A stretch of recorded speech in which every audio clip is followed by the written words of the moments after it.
smooth, but it slows you down when charging.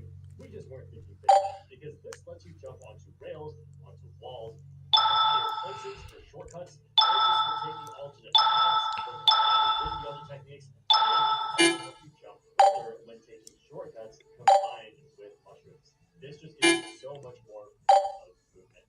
And then there's rails. This is kind of the opposite of freedom because they lock you onto a path. But at any time on the rail, you can do a trick. You can trick forward or left or right, and they send you in different directions and give you the speed boost.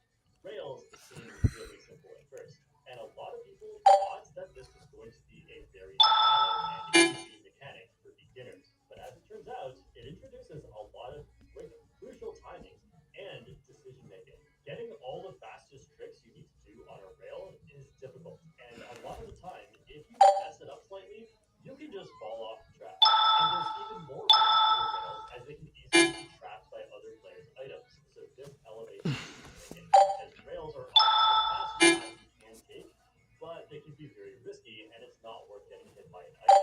This actually has an extra effect where it helps to balance